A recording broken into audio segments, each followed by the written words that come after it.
Siempre es un placer contar con la presencia de un gran amigo de esta casa, abogado destacado de la República, político, un hombre de mucha sapiencia, que aprovechamos cada oportunidad que tenemos el placer de tenerlo con nosotros o de compartir. Estamos con Julián Cerulle en esta mañana para iniciar la última semana de este mes de diciembre y así del año 2020, que termina ya el próximo jueves 31. Buenos días, Julián, qué placer tenerle por aquí. El placer es nuestro. Si los televidentes nos ven sin la mascarilla es que estamos respetando la distancia. Así es, así es. Estamos al triple de la distancia, Sí, por eso hemos sí. cambiado hasta el diseño. Felicidades a todos, a los televidentes, a ustedes, a lo del personal de planta, a los camarógrafos. Dentro de esta tristeza, esta melancolía mundial. Usted sabe que yo siempre se lo expreso pública y fuera de cámara. Mi respeto, mi admiración, porque en usted yo veo un clon, como el discípulo principal, yo que siempre me he declarado bochista, nunca he sido PLDista, pero me declaro bochista, y he visto en usted el mejor producto, diríamos, de Juan Bosch. Y Juan Bosch tenía una particularidad que, aparte de ser político, era un hombre que conocía la sociedad dominicana. De ahí aquel libro, Composición Social Dominicana, y es lo que yo más admiro de usted, que ha pasado por los espacios y conoce el engranaje de la sociedad dominicana. Y le digo esto para que hagamos una radiografía de todo lo que está pasando, aunque no es médico, pero su conocimiento de la sociedad dominicana puede arrojar luz, porque hemos visto mucho tumbo en este proceso del manejo del COVID. Mira, el momento es un momento triste. Ya vamos para 10 meses. Estamos hablando desde inicio de marzo. En sí esto empezó en diciembre, ya que en el país se expresaron casos para el mes de diciembre. La situación es que creemos que la democracia es dejar hacer y dejar pasar. Creemos que la democracia es la expresión del deseo, del entusiasmo individual. Y no, estamos equivocados. Democracia es parir las leyes hacia la solidaridad, la igualdad, aproximarse a la búsqueda del bien entre todos, no de forma particular. Democracia es el abrazo solidario de quienes dirigen, de quienes elaboran las leyes, de quienes promulgan las leyes y de quienes le dan razón de ser a la aplicabilidad de la ley. Eso no es la obra particular de nadie. ¿Qué quiero decir? Democracia no es hacer lo que me dé la gana. Democracia no es hablar lo que me venga en gana. Tiene que haber un respeto. Y si estamos ante una pandemia que ha golpeado el mundo, que no ha tenido miramiento de si tú eres blanco o negro, si eres amarillo o eres mulato, si eres rico o eres pobre, no importa la edad, nos ha golpeado. Millones de hombres y mujeres se nos han ido. No hay un día que transcurra que no se escuche el nombre de alguien conocido o querido, o que haya incidido de una forma u otra en nuestra vida, que se fue. Y eso le está costando dinero al mundo. Eso le está costando la inestabilidad al mundo. Entonces el gobierno, que tiene la responsabilidad, tiene que comprender que democracia es imponer el principio del imperio de la ley. Y cuando la salud de un pueblo está en juego, nada puede detener las medidas necesarias y pertinentes para garantizar la paz, la tranquilidad y la salud de una nación. ¿Cómo puede ser que 23, el 24 y el 25 estuviésemos danzando, bailando, como decíamos en el campo, cuereando, a toda hora, sin las más mínimas medidas preventivas. Eso no es permitido. Eso no se permite en los países asiáticos. Eso no se permite en Corea, ni en Singapur, ni en China, ni en Vietnam. Porque hay una autoridad firme del respeto hacia la ley, y de la colectividad y del otro. Si yo no estuviese a esta distancia con ustedes, como he ido a otro programa, y me piden que me la quite la mascarilla, yo no me la quito. Lo primero que ustedes dijeron, respetamos la distancia, Julián. Es un respeto por toda parte que tiene que existir. Y cuando el respeto no está, el gobierno central tiene que imponer, caiga quien caiga, cueste lo que cueste. Cuando surgió la pandemia en China y cerraron por 73 días a toda una provincia de más de 11 millones de habitantes, ahí no salía ni un mosquito. Y se siguió extendiendo la medida.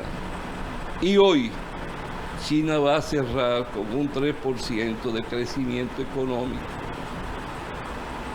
Lo que no va a ser Estados Unidos, ni Inglaterra, ni Francia, porque en Occidente tenemos otro concepto de la democracia. El individualismo, el yoísmo, el que soy yo, y a mí me da la gana. Y ahora, ¿qué viene? Tengo entendido que para hoy la vicepresidenta está convocando de emergencia al Consejo del Asunto. El Gabinete de Salud. El Gabinete de Salud. Y yo veo que el ministro está haciendo todo su trabajo, todo su esfuerzo. Encontró la sintonía. Lo siento sintonizado, porque estaba el otro día. No, bien, pero tal vez por un asunto de una experiencia de Estado, sí. No se adquiere fácil. Dirigir cualquier institución del Estado no es fácil. Y más tú llegando, y más con todos esos compañeritos encima de ti buscando un empleo, te acusan hasta de traidor, no es fácil. Y desde la oposición y campaña usted puede decir muchas cosas. Claro. Y cuando llega al puesto es verdad. Una realidad. Antes todo esto era politiquería. Venir las medidas era politiquería. Pero ahora no es politiquería. Ahora se están dando cuenta, no, que era una verdad y que es una verdad. Yo quiero pedirle al pueblo, como un humilde ciudadano, seamos leales uno con el otro. Primero con uno mismo. Tú eres mi amigo. Yo te conozco, tú eres mi primo, tú eres mi tío, tú eres un vecino, no me hagas llorar por ti, pero no permita que mis hijos lloren por mí, porque tú provocaste que yo me fuera de tiempo. Permíteme ir cuando la vida lo indique, cuando el proceso lo indique, pero cuida a tu vecino, cuida a tu compañero, cuida a tu compañera, cuida a tus hijos, hazlo por favor. No seas tan egoísta. No te quiero decir perverso, porque si lo haces así de maldad, no merece llamarte perverso, porque eres un asesino. Vamos a brindarle café al doctor Cerulle. Café Santo Domingo, sabor que empieza en el aroma. Café Santo Domingo. Sí. Café Santo Pero ella Domingo. tiene su mascarilla, ¿verdad? Lo mejor de con lo las nuestro. normas y el protocolo. Café Santo Domingo. Robinson, ¿vamos a la publicidad o nos quedamos aquí? Salud, Julián. Publicidad. Doctor, permítanos ir a la publicidad y ya volvemos con más de este interesante conversatorio con Ángel Julián Cerulle y Ramia, que está conversando con nosotros en el día de hoy. Ya volvemos.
Julián Cerulle continúa con nosotros en el café de Diario 55. Julián hacía una referencia de todos estos acontecimientos que hemos estado viviendo. Y para los cristianos el 24 de diciembre es una simbología, la noche en que nos reunimos, la familia. Y sin embargo, usted mencionaba algo importante. A nosotros se nos ha ido un amigo, un conocido, un pariente, un familiar. Y esto marca realmente, porque en esa mesa siempre falta alguien, ese alguien que nosotros vamos a recordar porque nos marca como persona. Y eso hemos estado viviendo y hemos tenido que adaptarnos todos a esta situación, a un mundo cambiante, producto de la pandemia, Julián. Fíjense, es que lo que está pasando en Europa se agudiza con el frío y en Estados Unidos. A nosotros tanto no, pero van a quedar huellas que ahorita también nos van a llegar a nosotros. Ya en Inglaterra se conoció una nueva cepa, ya se ha extendido a otros países de Europa. No tan mortal como ha sido el COVID, pero afecta. La vacuna todavía sigue en un vacío. Ya oímos hablar de la vacuna de Inglaterra, de Estados Unidos, de Alemania, de Rusia, de China, pero sigue existiendo en la mente y en el ánimo, en el subconsciente del ser humano hay como una duda, porque se parte del hecho de que una vacuna es el resultado de años. No voy a entrar en eso porque no soy un científico en la materia, solo quedarme que duran años para provocar el crecimiento de las células. De 5 a 6 años se habla mínimo. Exacto. Entonces, lo que tenemos que hacer es comprender y tomar conciencia. Nosotros no hacemos nada con que se diga que a las 7 de la noche empieza un toque de queda, que hasta las 9 de la noche tú puedes circular. ¿Usted se la pondría, Julián? Yo me pongo una. Se pone una. O sea, que me pongo de un país, pero ya es por un sentimiento que no es casual.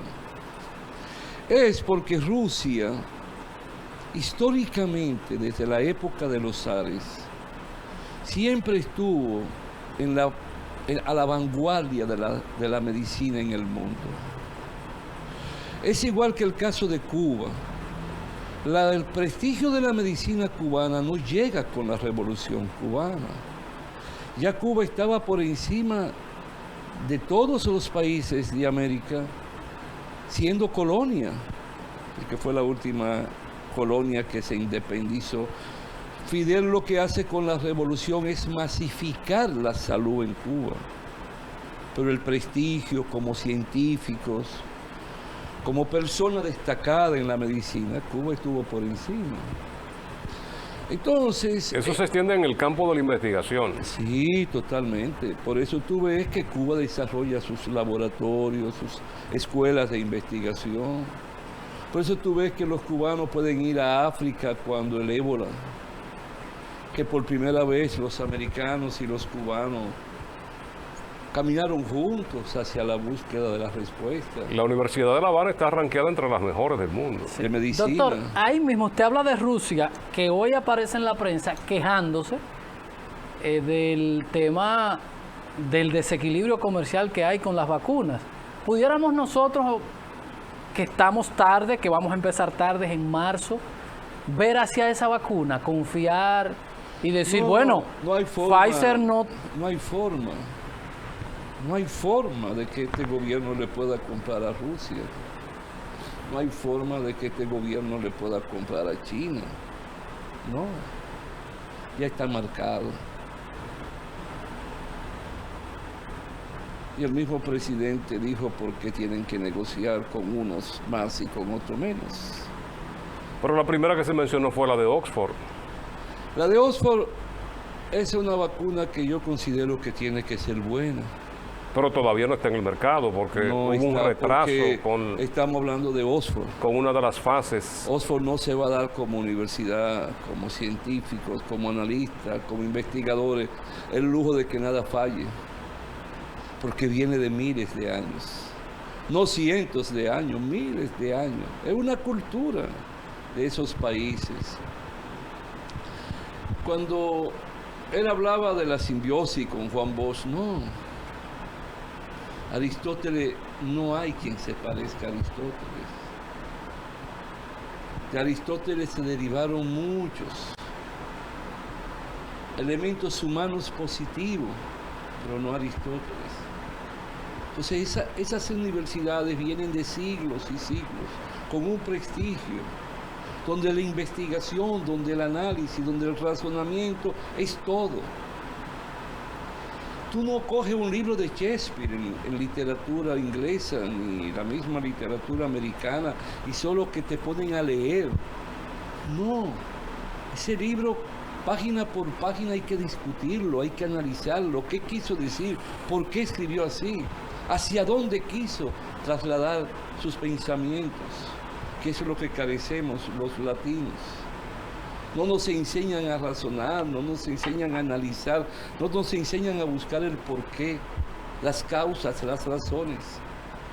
Caminamos muchas veces sin un norte, sin un Pensamiento horizonte. crítico. Un pensamiento crítico. Yo tengo que saber cómo se hizo esta taza. No solo para tomar café, sino cómo lo hicieron, cuál es el material. ¿Qué manos intervienen? ¿Qué manos intervienen? ¿Dónde la esculpieron? ¿De dónde la extrajeron ese modelo? Yo tengo que buscar el pasado, las razones, las raíces. Si tú no conoces tus raíces, tú no puedes jamás descubrir quién tú serás. Si tú niegas que yo nací, si yo me autoniego que nací en San Francisco de Macorís y que a los 3 años mi padre tenía una panadería, hacía chocolate, se iba en una guaguita pequeña, y yo olvido que se fueron a la piña de Cotuí, a Fantino, que era un campito sin agua, sin luz, que no había sanitario sino letrina, que no había papel sino tusa y hoja de guayaba, que yo me olvide que no había agua y lo que había era una tinaja y que había que buscar el agua al río y teníamos que hacer teníamos que hacer los vasos y las cucharas de jícaras. No es jícara, no, tiene otro nombre. De higuera. De higuero, Higuero. sí. Entonces, ¿cuál será mi vida? El hombre egoísta, el hombre individualista, porque niega sus raíces. Yo no puedo negar que dormíamos 3 en una misma cama de 10 hijos y que el más pequeño era quien se orinaba y amanecíamos, teníamos que estar en la esquinita. ¿Cómo olvidar? ¿Cómo olvidar que íbamos a la escuela con la media rota y hasta la suela rota muchas veces? ¿Cómo olvidar que había que ir a la carnicería a 5 cheles o la libra de carne y todo ir allí a comprar lo necesario? Eso es bello recordar de dónde proviene, de dónde viene, recordar el barrio, recordar que todo lo que te rodeaban eran pequeñas chozas con pisos de tierra, de cana, que envejecían ya a los 35 años, los vecinos llenos de arrugas, morían a los 40. ¿Por qué olvidarlo? Si eso es lo que te va a dar vida, razón de ser, a seguir viviendo, a seguir amando la vida, amando el otro. A levantarte a las 2 de la madrugada y saber llamar a tu vecino, aunque vive en un gran edificio, es que le falta leche a la criatura que está llorando, vecino. Yo tengo leche, aquí me queda una taza. Uno de mis hijos, el mayor, un día me dice, en Esperanza, en una finca de la sucesión que íbamos, que el hijo del encargado le comentó que la vecina le había regalado la mitad de la taza como esa de chocolate Y él creía que era el más pobre del mundo. Y ahí llegó otro niño y le pidió que le diera un chin. Y él le dejó la mitad de lo que estaba tomando porque descubrió que había uno más pobre que él. Esa es la vida. Aprender a ser solidario, aprendamos a ser leales, aprendamos a amarnos. Eso es todo. Pero tiene que haber un discurso. Tiene que haber un discurso de quienes nos dirigen, desde el gobierno y desde la oposición, que transmita amor, que transmita la integridad, que transmita el deseo de que la gente pueda vivir en convivencia, que nos enseñen a conocer el valor humano. Y cuando tú tienes a flor de labio el discurso político, es el discurso más sagrado, es el que enaltece porque es el que conduce, es el que alimenta el espíritu y provoca que las entrañas de los pueblos paran, dignidad y orgullo. Esa reflexión, Julián, me lleva a pensar de que muchos precisamente olvidaron sus raíces y llegaron a la montaña más alta de Grecia, al Olimpo, y se olvidaron de todo. Y hoy tienen problemas. Vamos a ir a la publicidad para que veamos un poco el sistema de partidos, don Julián. Partido Reformista, PRD, fruto de crisis, de partidos de mucha historia, mayoritarios. Ya tenemos dos que prácticamente no existen. Para que veamos lo que ha pasado y veamos las expectativas entonces del PLD, una división, un manejo nunca antes visto con todo lo que ha pasado, y veamos entonces ahí las expectativas. Julián Cerulla, nuestro invitado del día de hoy, con él después de la pausa.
Julián Cerulla está con nosotros en el café de Diario 55.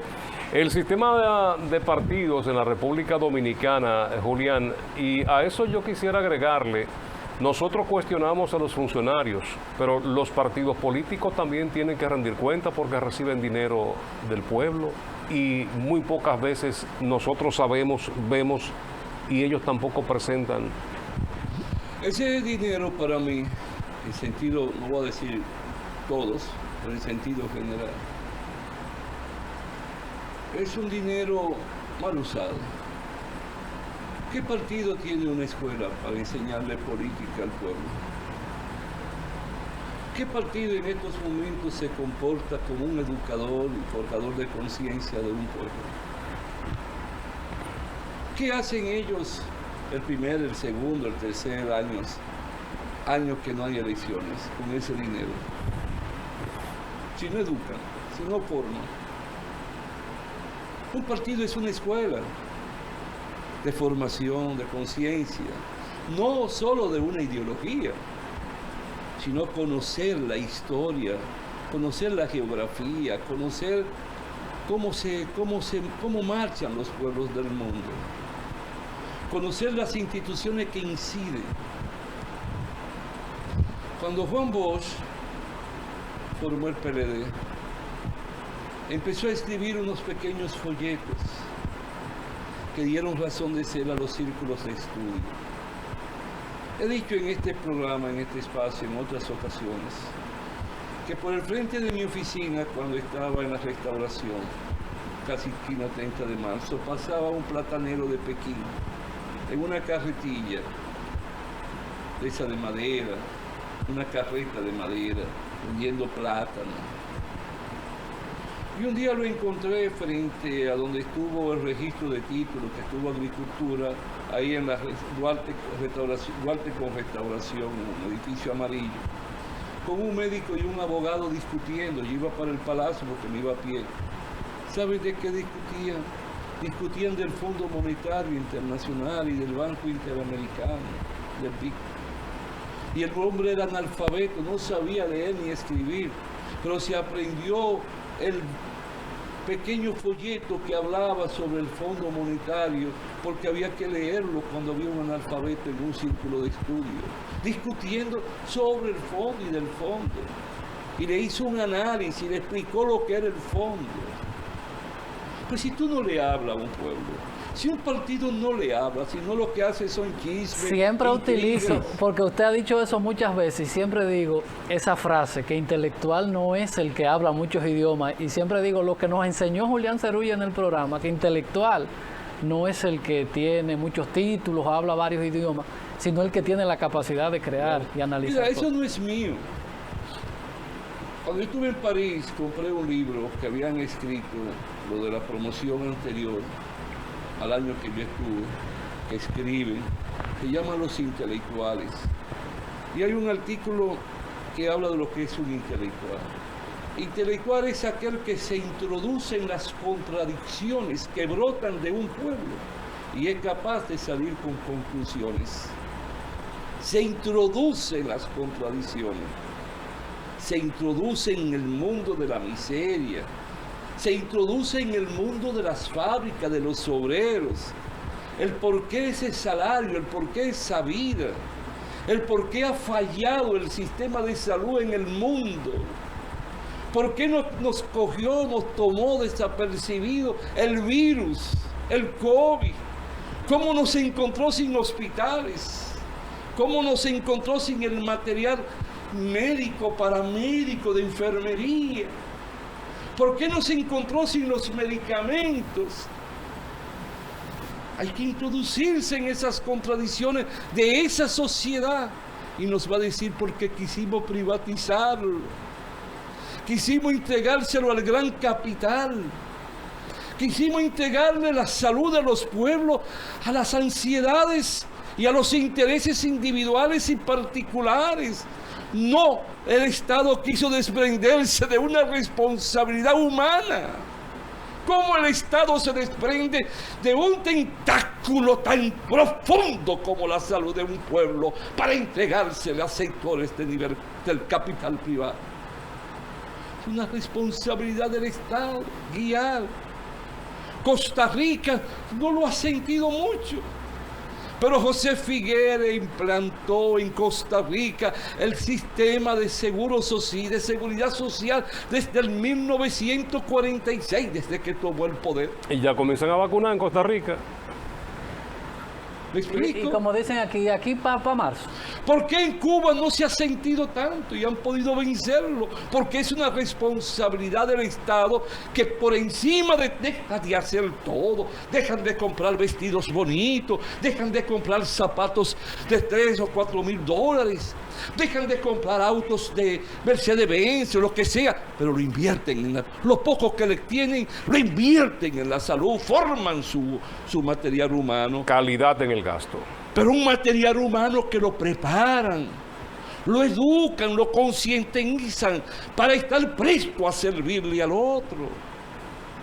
Sin ver un signo de peso, sin ver si hay 1 millón o 2 millones. Porque yo a mi edad, donde todo comienza a ceder, tengo que estar dejando de dormir pensando dónde voy a ir reuniendo el dinero para pagar mi seguro médico internacional y nacional. Todo porque no he contado con un Estado, a través de todos los gobiernos que ha tenido sin excepción, que pueda preocuparse por mí. Seguridad social. Mi seguridad social. Donde yo llegue y no me pidan 100 pesos ni 200 pesos de que para cubrir gastos, y yo tener que coger para mi casa, a tener que empeñar el cilindro de gas. Eso no lo sabes tú, ni lo sabes tú, ni lo sabe la mayoría del pueblo.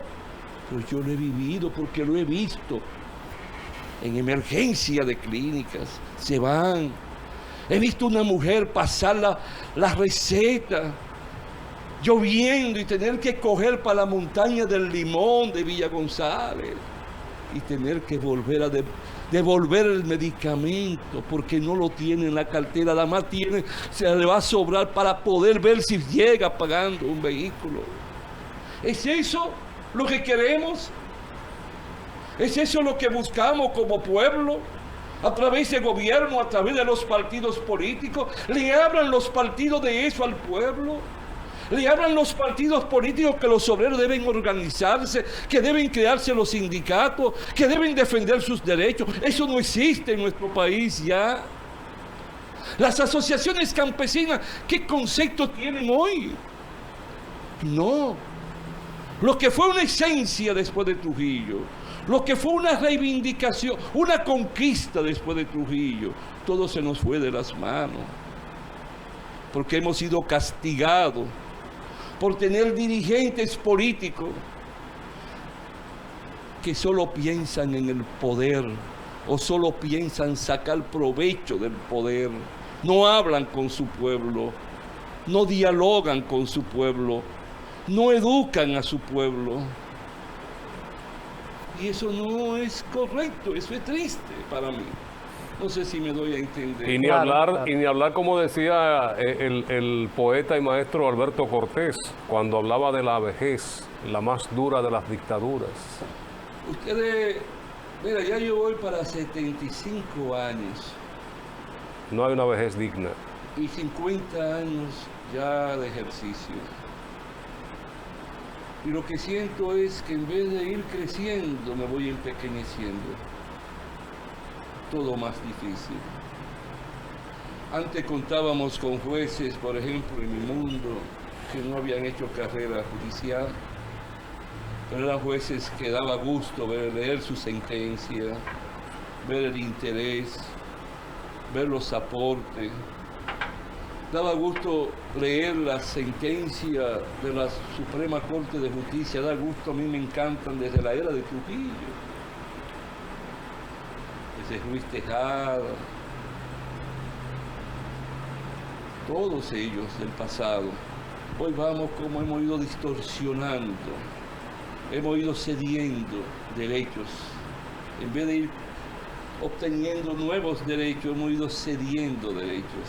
Antes de que usted entrara a la entrevista, yo hablaba algo de eso, enfocada a otra parte.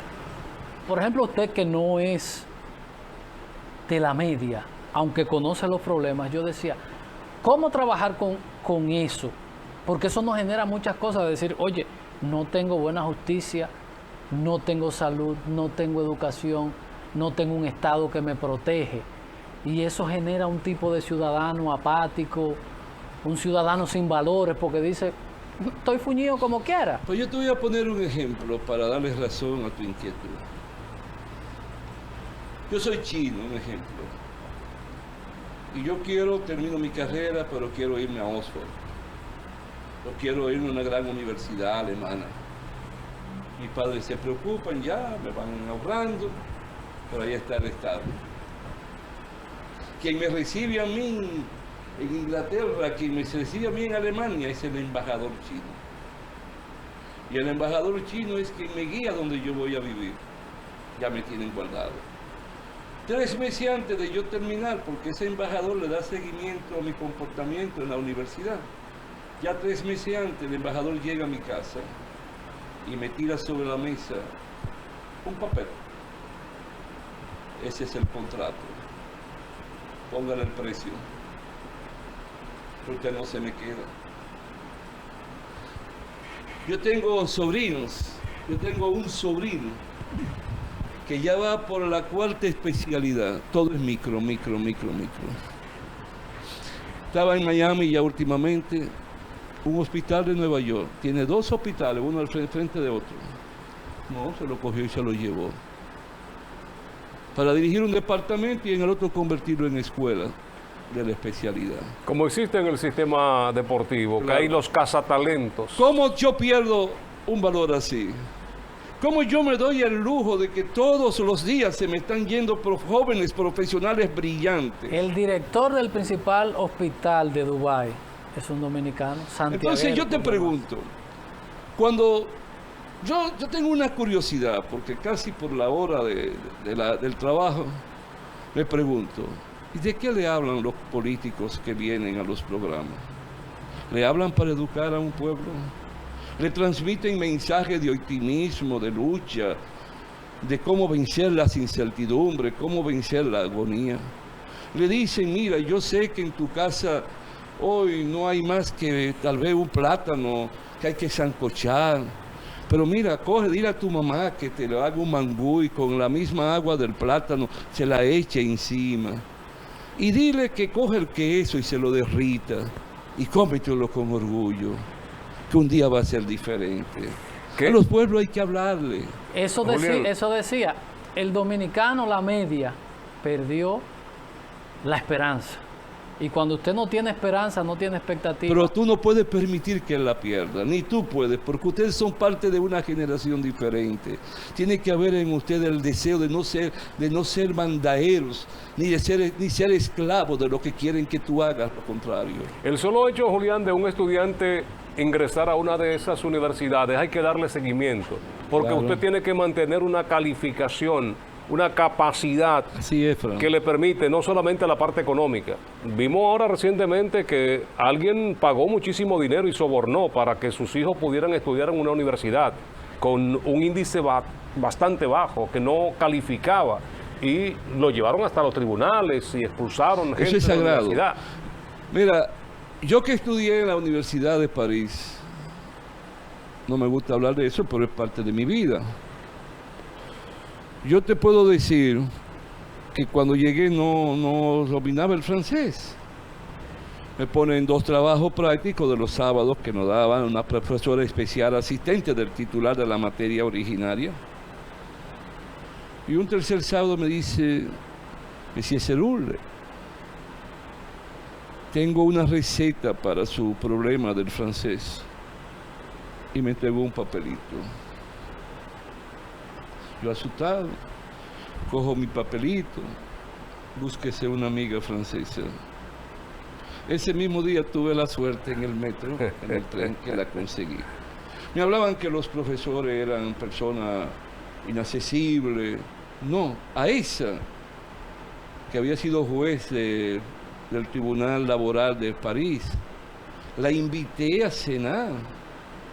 Me acompañó el doctor Porfirio Hernández de la capital, que vive en la capital, que hacíamos la especialidad juntos, el doctorado juntos. La invité a cenar y bailamos, ya era una señora mayor para... Y tuvo la delicadeza de una materia que era un poquito compleja, Derecho Social Europeo, que era de lo que era el mercado común europeo, que fue antes que la Unión Europea, cuando era en el punto económico. Me pidió que fuera a su casa y allá ella me dedicaba un tiempo para ayudarme a esa materia. Fíjate, pero hay concepto de buscar la superación. Claro. El examen dura 5 horas, el examen escrito. 3 horas para hacer el plan y 2 horas para desarrollar el plan. Dios. Vamos a la pausa y venimos con la parte final. Julián Cerulle, el gobierno dominicano ha gastado un dineral en la formación de muchos jóvenes que luego no se insertan, logran insertarse en el mercado y perdemos esos El cerebros. Estado, para que no se vea que es un gobierno. El Estado, así es, porque somos todos. Publicidad y venimos con la parte final casi a despedir el programa. Julián Cerulle, nuestro invitado de hoy.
Siempre es agradable conversar con Julián, es mucho lo que se aprende, pero al final, Julián, los médicos en especialidades específicas son los que han estado en primera línea con esto del COVID.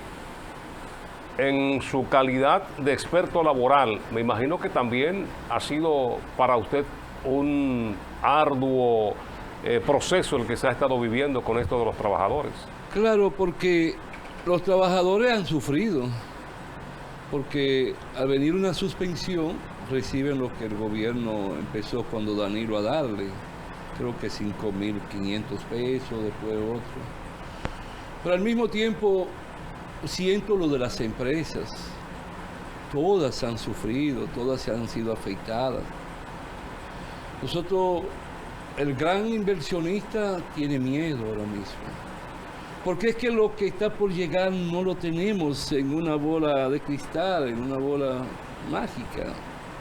Todo lo que se vislumbra no está al doblar de la esquina, la respuesta. Y no están halagüeños.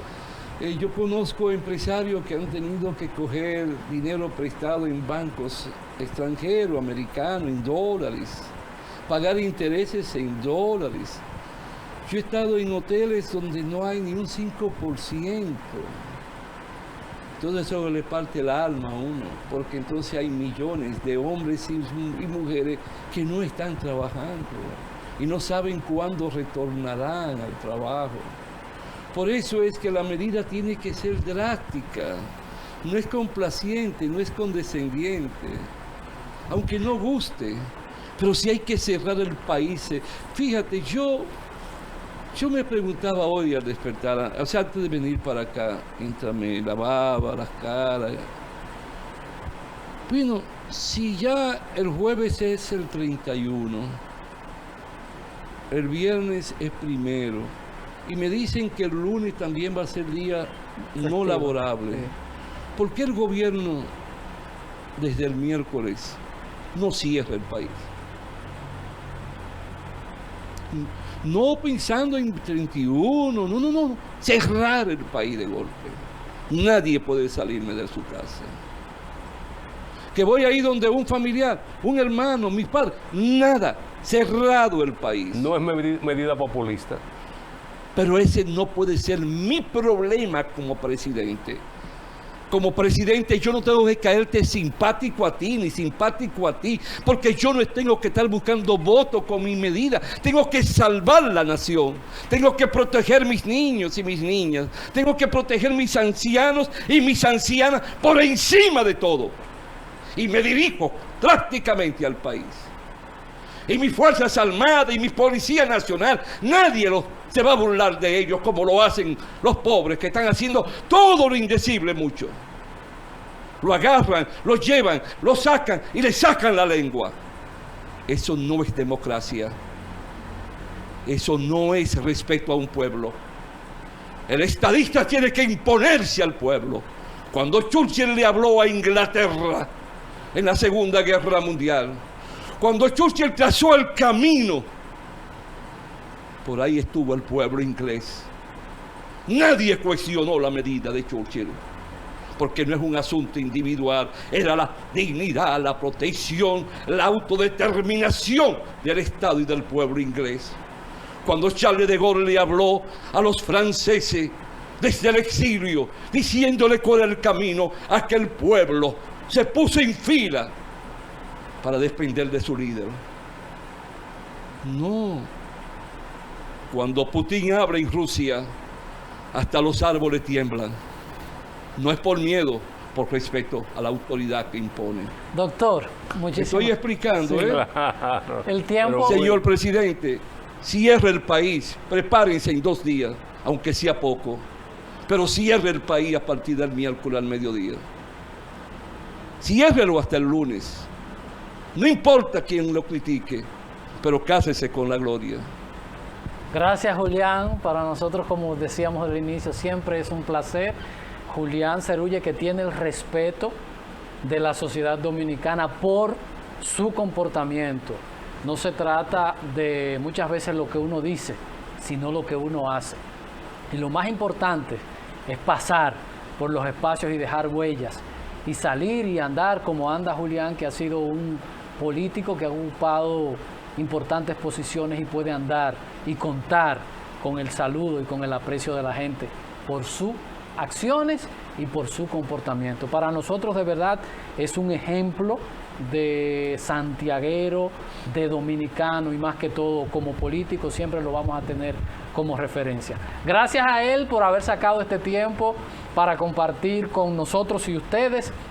Gracias en nombre de Fran Rodríguez, Edison Meléndez y todo el equipo que trabaja para que usted reciba este gran programa. Mañana nos encontramos otra vez a las 7 en punto de la mañana. Feliz resto del día. Bye bye.